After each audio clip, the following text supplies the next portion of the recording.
ഏറ്റവും അടിയിൽ നിന്ന് തന്നെ കാ പിടിച്ചിരിക്കുന്നതാണ്. നമ്മൾ നന്നായിട്ടൊന്ന് കുലുക്കി ഇനി ഡയറക്റ്റ് ഇത് ഒഴിച്ചു കൊടുത്താലും കുഴപ്പമൊന്നുമില്ല. അപ്പോൾ നമുക്കിത് ഒഴിച്ചു കൊടുക്കാം. അപ്പോൾ ഇനി മണ്ണിട്ട് കഴിഞ്ഞാൽ ആ ഭാഗത്തുനിന്ന് നല്ല രീതിയിൽ നമ്മുടെ ചെടി നന്നായിട്ട് വളരുകയും നിറയെ കായുണ്ടാകുകയും ഒക്കെ ചെയ്യും. അപ്പോൾ ഈ വേര് പിടിക്കുമ്പോൾ അത്രയും വളങ്ങൾ വലിച്ചെടുക്കാനും ചെടി നല്ല ആരോഗ്യത്തോടെ വളരാനും നല്ല ഭംഗിയായിട്ട് കായ്ക്കാനും പറ്റും. രണ്ട് രീതിയിൽ ചെടികൾക്ക് വളം ഇട്ട് കൊടുക്കുക. ഒന്ന്, ഹൈ ഫ്രണ്ട്സ്, ഞാൻ ദീപനപ്പൻ, വെൽക്കം ടു അവർ ചാനൽ. നോക്കിയാൽ നമ്മുടെ തക്കാളി നിൽക്കുന്നുണ്ടോ? കഴിഞ്ഞ ദിവസം ഞാൻ ഇതിൻ്റെ ഈ താങ്ങാലുകളുടെ ഒരു വീഡിയോ ചെയ്തിരുന്നത്. അപ്പോൾ ഈ തക്കാളിയുടെ വളം എന്താണ് ചെയ്യുന്നതെന്നുള്ളൊരു വീഡിയോ ചെയ്യണമെന്ന് എല്ലാവരും പറഞ്ഞിരുന്നു. അപ്പോൾ അതിൻ്റെ ബേസിലാണ് നമ്മൾ നോക്കുന്നത്. ശരിക്കും തക്കാളി നമ്മുടെ പച്ചക്കറിയിൽ വളരെ എളുപ്പത്തിൽ ചെയ്യാൻ പറ്റുന്ന ഒരു കൃഷിയാണ്. തക്കാളിക്ക് വലിയ പ്രശ്നങ്ങളൊന്നും ഉണ്ടാകത്തില്ല. ശരിക്കും ഇതിന് ഉണ്ടാകുന്നത് വാട്ടരോഗമാണ്. അപ്പോൾ അതിന് നമ്മളൊരു മരുന്നും കൂടെ ചെയ്ത് കഴിഞ്ഞാൽ വാട്ടരോഗം ഉണ്ടാകത്തില്ല. നിറയെ തക്കാളിക്ക് പിടിക്കുകയും ചെയ്യും. മുരടിപ്പോ അങ്ങനെയുള്ള പ്രശ്നങ്ങൾ വളരെ കുറവാണ്. അങ്ങനെയുള്ള പ്രശ്നങ്ങളൊന്നും ഉണ്ടാകുന്നില്ല. അപ്പോൾ ഒന്ന് ശ്രദ്ധിച്ചു കഴിഞ്ഞാൽ നല്ല രീതിയിൽ നമുക്ക് തക്കാളി റെഡിയാക്കി എടുക്കാനായിട്ട് വരും. അപ്പോൾ ഇതിൻ്റെ വിശേഷങ്ങളാണ് നമ്മൾ നോക്കാൻ പോകുന്നത്. അപ്പോൾ വീട്ടിലേക്ക് കിടക്കുന്നതിന് മുമ്പ് നിങ്ങൾക്ക് പച്ചക്കറിയും കാര്യങ്ങളൊക്കെ ഇഷ്ടമാണെങ്കിൽ നമ്മുടെ ഈ ചാനൽ ഒന്ന് സബ്സ്ക്രൈബ് ചെയ്യാനും ഇത് നിങ്ങളുടെ കൂട്ടുകാർക്ക് എല്ലാവർക്കും ഒന്ന് ഷെയർ ചെയ്യാനും മറക്കണ്ട. അപ്പോൾ നമുക്ക് വീഡിയോയിലേക്ക് കിടക്കാം. ഓക്കെ, നമ്മുടെ ഈ തക്കാളിയിൽ ഒരു ചെറിയൊരു കാര്യം നിങ്ങളെല്ലാവരും ചെയ്യുന്നത് നല്ലതാണ് കേട്ടോ. ഇത് നമ്മുടെ ഒരു സബ്സ്ക്രൈബർ ഒരു അമ്മ പറഞ്ഞു തന്നതാണ് ഈ കാര്യം. ഇതേ നോക്കിയാൽ ഈ ഒരു തക്കാളി കണ്ടോ? ഈ തക്കാളി സാധാരണ രീതിയിൽ നമ്മൾ താങ്ങലുകളൊക്കെ കൊടുക്കുമ്പോൾ ഇതിങ്ങനെ വളഞ്ഞാണ് വരുന്നത്. അപ്പോൾ അത് നമ്മൾ നേരെ പിടിച്ച് കെട്ടിയാണ് വെക്കുന്നത്. എന്താ നോക്കിയാൽ ആ തക്കാളി കണ്ടോ? അതിൻ്റെ നമ്മൾ നേരെ പിടിച്ച് കെട്ടി താങ്ങലുകൾ കൊടുത്ത് നല്ല ഭംഗിയാക്കി നിർത്തിയിരിക്കുകയാണ്.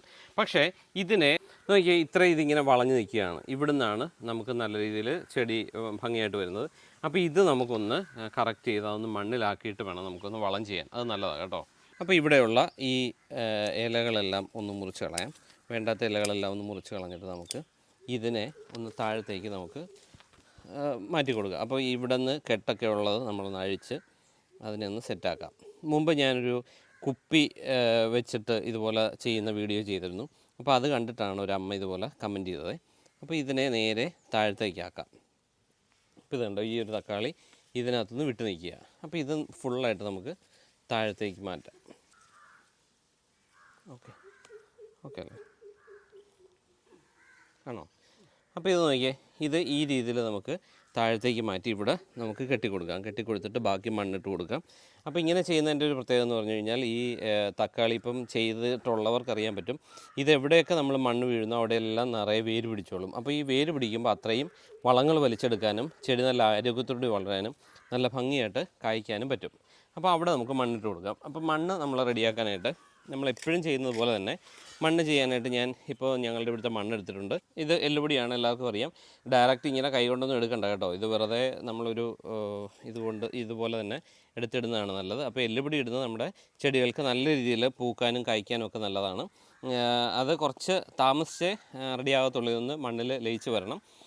ഇത് നമ്മുടെ വേപ്പ് പിണ്ണാക്കാണ്. വേപ്പ് പിണ്ണാക്ക് എന്ന് പറയുന്നത് മണ്ണിലെ കീടങ്ങളെ ഒഴിവാക്കാനും നൈട്രജൻ കണ്ടൻറ്റ് കൂടുതൽ കിട്ടാനും ഒക്കെ നല്ലതാണ്. അപ്പോൾ ഇത് നമ്മൾ നന്നായിട്ടൊന്ന് മണ്ണിൽ മിക്സ് ചെയ്തിട്ട് ഈ മണ്ണ് വേണം നമ്മൾ നമ്മുടെ തക്കാളിക്ക് കൂടുതലായിട്ട് ഇട്ട് കൊടുക്കേണ്ടത്.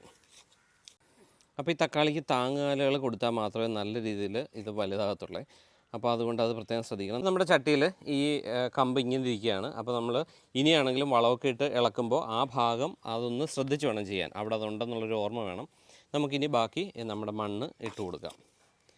അപ്പോൾ ഇനി മണ്ണിട്ട് കഴിഞ്ഞാൽ ആ ഭാഗത്തുനിന്ന് നല്ല രീതിയിൽ നമ്മുടെ ചെടി നന്നായിട്ട് വളരുകയും നിറയെ കായുണ്ടാകുകയും ഒക്കെ ചെയ്യും.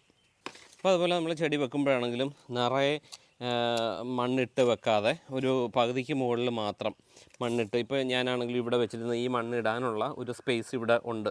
അപ്പോൾ അത് നമ്മൾ ഒന്ന് ഓർത്തുകൊണ്ട് വേണം തൈ നടുകയൊക്കെ ചെയ്യുമ്പോൾ കേട്ടോ. അപ്പോൾ അതെപ്പോഴും നല്ലതായിരിക്കും. നമ്മൾ ആദ്യം തന്നെ ഇത്തരം കാര്യങ്ങളൊന്ന് ശ്രദ്ധിച്ച് തന്നെ വേണം ഇതൊക്കെ ചെയ്യാനായിട്ട്. ഇപ്പോൾ നോക്കിയാൽ നമ്മുടെ ഇവിടുന്ന് അടിയിൽ നിന്ന് തന്നെ വന്നിരിക്കുന്നുണ്ടോ? അപ്പോൾ ഇതിന് നല്ല ഭംഗിയായിട്ട് വളർന്നോളും. ഈ വളങ്ങളെല്ലാം വലിച്ചെടുക്കുകയൊക്കെ ചെയ്യും. അപ്പോൾ ഇതെല്ലാത്തിനും നമുക്കൊന്ന് ചെയ്ത് കൊടുക്കണം. ഏറ്റവും അടിയിൽ നിന്ന് തന്നെ കാ പിടിച്ചിരിക്കുന്നതുണ്ടോ? അപ്പോൾ ഇതിന് നല്ല ഭംഗിയായിട്ട് കിളുത്തോളും കേട്ടോ. നമ്മൾ സാധാരണ തക്കാളി ഉണ്ടാക്കുന്നതിനേക്കാളും കൂടുതൽ ഉണ്ടാകുകയും ചെയ്യും, കൂടുതൽ വർഷം ഇത് നിലനിൽക്കുകയും ചെയ്യും. അപ്പോൾ ഇനി ഇതിൻ്റെ വലിയ പ്രധാന പ്രശ്നം എന്ന് പറയുന്നത് തക്കാളിയുടെ വാട്ടരോഗമാണ്. അതുപോലെ തന്നെ ഇതിൽ പൂപ്പൽ പിടിക്കാറുണ്ട്, നമ്മുടെ വെള്ളീച്ച ഉണ്ടാകാറുണ്ട്. അപ്പോൾ അതിൻ്റെ കീടനിയന്ത്രണത്തെക്കുറിച്ച് ഞാൻ വേറൊരു വീഡിയോ ചെയ്യാം. പക്ഷേ ഇപ്പോൾ നമ്മൾ അത്യാവശ്യമായിട്ട് ചെയ്യേണ്ടതെന്ന് പറയുന്നത് നമ്മുടെ സ്യൂഡോമോണസ് ആണ്. എല്ലാവർക്കും അറിയാവുന്ന കാര്യമായിരിക്കും, പക്ഷേ ആരും ചെയ്യാത്തതുമാണ്. മാസത്തിൽ ഒരു പ്രാവശ്യമെങ്കിലും നമ്മൾ സ്യൂഡോമോണാസ് ഇതിന് ഒഴിച്ചു കൊടുക്കണം. അല്ലെങ്കിൽ ഇങ്ങനെ ഡയറക്റ്റായിട്ട് നല്ല ഭംഗിയായിട്ട് നിൽക്കുന്ന തക്കാളി ആയിരിക്കും പെട്ടെന്ന് വാടിപ്പോകുന്നത്. അപ്പോൾ അതുകൊണ്ട് സ്യൂഡോമോണാസ് നമുക്കൊന്ന് ഒഴിച്ചു കൊടുക്കാം. നമുക്കിത് 100 ഗ്രാമിൻ്റെ സ്യൂഡോമോണാസിൻ്റെ ഒരു ചെറിയ പാക്കറ്റാണ്. ഇത് കടകളിലൊക്കെ കിട്ടും. ഇപ്പോൾ ഞാൻ ഈ കാണിക്കുന്ന സാധനങ്ങളുടെ മിക്കതിൻ്റെ ലിങ്ക് ഞാൻ ഇപ്പോൾ ഇതിൻ്റെ കൂടെ തന്നെ കൊടുത്തേക്കാം. അപ്പോൾ നിങ്ങൾക്ക് വേണമെങ്കിൽ അത് വാങ്ങിക്കാം കേട്ടോ. അപ്പോൾ ഇത് നമുക്കിതിന് ഒഴിച്ചു കൊടുക്കാം. അപ്പോൾ 20 ഗ്രാം 1 ലിറ്റർ വെള്ളം എന്നുള്ളതാണ് ഇതിൻ്റെ കണക്കെന്ന് പറയുന്നത്. അപ്പോൾ ഇതിൻ്റെ വേറൊരു കാര്യം ശ്രദ്ധിക്കേണ്ടത്, നമ്മളിതിടുന്ന സമയത്ത് രാസവളമൊന്നും ഇടാതിരിക്കാൻ ശ്രദ്ധിക്കുക. ഒരു 15 ദിവസത്തേക്ക് രാസവളമോ അങ്ങനെയൊന്നും ഇടാൻ പാടില്ല, ചാരം ഉപയോഗിക്കാൻ പാടില്ല. അപ്പോൾ അത്തരം കാര്യങ്ങളൊന്ന് ശ്രദ്ധിക്കണം. അപ്പോൾ ഇത് നമുക്ക് പൗഡർ രൂപത്തിലും അതുപോലെ ലിക്വിഡായിട്ടും കിട്ടും. പിന്നെ ഞാനിതെല്ലാം ഈ പറഞ്ഞ പോലെ ഡയറക്റ്റ് കൈ ഉപയോഗിക്കുന്നുണ്ട്. നിങ്ങൾക്ക് ബുദ്ധിമുട്ടാണെങ്കിൽ നമ്മുടെ ഗ്ലൗസോ അങ്ങനെ എന്തെങ്കിലും ഉപയോഗിച്ചിട്ട് ചെയ്യുന്നത് നല്ലതാണ് കേട്ടോ. നോക്കിയേ, നമ്മുടെ ഇത് സ്യൂഡോമോണസ് നമ്മൾ നന്നായിട്ടൊന്ന് കുലുക്കി ഇതൊന്ന് തെളിയാനായിട്ട് വെക്കണം കേട്ടോ. എന്നിട്ട് തെളിയാണ് ഒഴിച്ചു കൊടുക്കേണ്ടത്. ഇനി ഡയറക്റ്റ് ഇത് ഒഴിച്ചു കൊടുത്താലും കുഴപ്പമൊന്നുമില്ല. അപ്പോൾ നമുക്കിത് ഒഴിച്ചു കൊടുക്കാം.